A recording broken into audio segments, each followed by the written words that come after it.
maka jawabannya di sini nanti bisa jadi jawabannya itu lebih dari satu ya. Nah, untuk yang di sini nomor satu ini contohnya jawabannya itu adalah guru tidak memulai pembelajaran dengan pengamatan terhadap fakta. Sobat semuanya, bagi teman-teman yang sudah melakukan pendaftaran Ujikom 2024 di SIM PKB, baik itu untuk guru, pengawas sekolah, maupun juga pendidik serta pamong belajar, maka untuk nanti kita bisa lulus dan juga naik jabatan, kita perlu mempelajari materi soal yang nanti akan diujikan. Nah, di sini nanti untuk ujian baik itu UKKJ maupun juga UKPCL, baik itu mulai dari ahli pertama, muda, madya dan juga utama, tentunya bentuk soalnya ini akan berbeda ya. Pada video ini saya akan berbagi update informasi terbaru, yaitu seperti apa sih contoh soal uji kompetensi Ujikom di SIM PKB, yaitu baik itu untuk yang UKKJ maupun juga UKPCL, baik itu guru, pengawas, penilai, pamong belajar. Kira-kira materi apa saja yang wajib dipelajari untuk bisa naik jabatan? Silahkan simak video ini sampai selesai. Namun sebelum kita lanjutkan, perlu saya ingatkan, bagi teman-teman yang mungkin baru saja menemukan channel ini, silakan klik tombol subscribe-nya dan aktifkan notifikasi loncengnya, sehingga nanti jika ada update video terbaru, kalian tidak akan ketinggalan informasi. Sobat-sobatnya, bagi teman-teman yang sudah melakukan pendaftaran, di sini kita ambil contoh untuk yang jabatan fungsional guru ya. Tentunya untuk teman-teman yang berprofesi berjabatan untuk yang baik itu pengawas, kemudian juga untuk yang pamong belajar maupun juga penilai, maka silakan disesuaikan untuk jadwalnya masing-masing. Nah, sebagai contoh untuk yang guru misalkan, maka di sini setelah teman-teman kemarin melakukan pendaftaran untuk pendaftaran peserta UKKJ itu maksimal tanggal 15 Maret 2024, maka langkah berikutnya nanti kan di sini kita perbaikan ya. Perbaikan dokumen ini nanti tanggal 22 sampai dengan tanggal 27 Maret, manakala teman-teman nanti diminta untuk melakukan perbaikan ketika telah dilakukan verifikasi dan validasi dokumen oleh verifikator ya. Nah, selanjutnya setelah teman-teman di sini nanti dilakukan verifikasi validasi, maka nanti akan ada pengumuman hasil seleksi administrasi. Pengumuman hasil seleksi administrasi tanggal 23 April 2024. Nah, setelah teman-teman dinyatakan lulus seleksi administrasi, maka berikutnya nanti mengikuti yaitu pelaksanaan UKKJ ya. Nah, di sini ada di poin yang di nomor 14, yaitu pelaksanaan uji kompetensi SJT bagi jabatan fungsional guru pertama ke muda, kemudian jabatan fungsional muda ke madya, dan juga dari madya ke utama. Nanti tanggal 29, kemudian untuk teman-teman nanti pelaksanaan uji kompetensi studi kasus ini adalah nanti tanggal 30. Kemudian untuk pelaksanaan yang simulasi coaching dan wawancara bagi guru madya ke utama nanti tanggal 6 sampai dengan 28 Mei 2024. Nanti pantau saja untuk jadwalnya masing-masing ya. Nah, selanjutnya untuk tahap akhir, tujuan akhir dari pelaksanaan uji kompetensi tentunya di sini nanti teman-teman akan mendapatkan yaitu sertifikat ya, yaitu sertifikat hasil uji kompetensi yang nanti kita bisa unduh tanggal 3 sampai dengan 4 Juni 2024. Nah, dari sertifikat inilah teman-teman nanti akan bisa digunakan untuk pemberkasan pengajuan naik jabatan ya teman-teman. Dengan demikian tentunya dapat kita simpulkan bahwasanya untuk mendapatkan sertifikat maka teman-teman di sini harus lulus yang namanya uji kompetensi. Nah, untuk lulus uji kompetensi tentunya di sini kita harus belajar ya. Belajar apa? Tentunya belajar materi soal yang nantinya akan diujikan. Sekarang kita cek dulu yaitu untuk materi yang diujikan itu kira-kira apa saja. Baiklah sobat semuanya, untuk materi uji kompetensi ini seperti yang dipaparkan dalam situs resmi ujikompetensi.kemdikbud.go.id. Maka untuk materi uji kompetensi di sini terdapat 3 materi ya. Materi yang pertama itulah kompetensi teknis, kemudian materi kedua itu kompetensi manajerial, dan juga materi ketiga itu adalah kompetensi sosiokultural.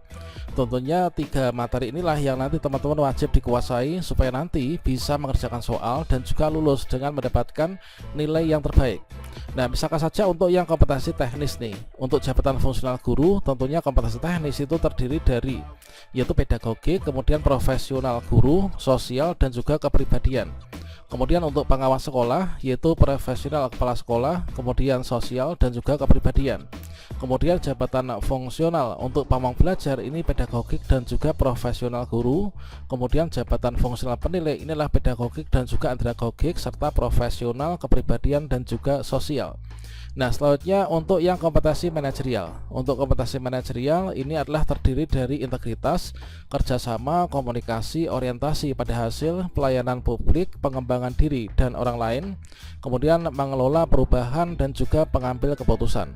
Kemudian untuk yang kompetensi sosiokultural, di sini terkait tentang perekat kebangsaan, maka teman-teman silahkan cek yaitu materi-materi yang ada pada sumber-sumber ini ya. Ini ada 5 sumber setidaknya yang teman-teman perlu pelajari untuk nantinya bisa dengan tepat menjawab soal terkait tentang perekat kebangsaan kompetensi sosiokultural. Nah, sedangkan untuk contoh soal, bentuk soalnya itu kira-kira seperti apa? Sebelum kita maju ke bentuk soalnya dan juga contoh soalnya, di sini untuk instrumen uji kompetensi nantinya ini adalah untuk yang UKKJ dan juga UKPJL guru dan pengawas sekolah. Ini nanti adalah dari untuk UKKJ ahli pertama ke muda dan juga UKPJL untuk yang ahli muda. Ini nanti adalah situational judgment test ya, atau penilaian situasi kerja sederhana. Kemudian untuk yang UKKJ ahli muda ke ahli madya dan juga UKPJL ahli madya nanti SJT dan juga studi kasus. Kemudian untuk yang ahli utama ini adalah SJT simulasi coaching, kemudian juga wawancara. Sedangkan untuk teman-teman yang pamong belajar dan juga penilai ini nanti adalah untuk ahli muda dan ahli pertama ini adalah tes tertulis objektif. Kemudian ahli madya ini adalah nanti tes tertulis objektif. Sedangkan yang ahli utama nanti adalah tes tulis objektif dan juga ada wawancara teman-teman. Tentunya teman-teman di sini posisinya itu berada di mana, disesuaikan untuk soal yang nanti akan dipelajari yang ada ujikan itu kira-kira yang seperti apa. Dan selanjutnya di sini saya sudah menyediakan untuk contoh soal yang mungkin nanti akan bisa menjadi referensi bagi teman-teman yang akan naik jabatan melalui uji kompetensi. Langkah pertama silahkan teman-teman ketikkan di Google sini ya, di pencarian diketikkan yaitu seperti ini, yaitu www.mariyati.com. kemudian silahkan klik enter. Nah, selanjutnya silahkan teman-teman scroll ke bawah. Nah, di sini postingannya sudah saya masukkan ke fitur post, yaitu kumpulan soal uji kompetensi kenaikan jabatan atau UKKJ, jabatan fungsional guru, kepala sekolah, pengawas, penilai dan juga pamong belajar. Nah, setelah itu teman-teman silahkan coba klik saja nih di sini, yaitu read more di sini. Ya, teman-teman akan diarahkan menuju ke halaman berikutnya, yaitu kumpulan soal uji kom yang nanti bisa dipelajari ya. Nah, di sini ini adalah terkait tentang informasi terkait tentang pembukaan pendaftaran uji kom, kemudian tujuan dari uji kom sendiri. Ini adalah seperti ini. Nah, selanjutnya untuk panduan cara daftar uji kom, teman-teman bisa klik di sini bagi teman-teman yang mungkin sampai sekarang ini belum melakukan pendaftaran. Nah, kemudian untuk menuju contoh soal, teman-teman silakan scroll ke bawah. Nah, di sini sudah ada 3 bentuk soal ya. Nah, di sini ada yang untuk pengawas, ada yang untuk guru, ada juga untuk pamong belajar dan juga penilai. Silahkan nanti teman-teman bisa cek ya. Misalkan untuk yang part 1, soal uji kompetensi jabatan fungsional dan kunci jawaban part 1, silahkan klik sini. Kemudian silahkan dicoba dipelajari. Nah, ini adalah untuk contoh soalnya ya. Misalkan di sini adalah penyebab kegagalan guru dalam mengelola pembelajaran, mendeskripsikan gerak edar bumi, bulan dan satelit buatan serta pengaruh interaksinya tata surya adalah apa?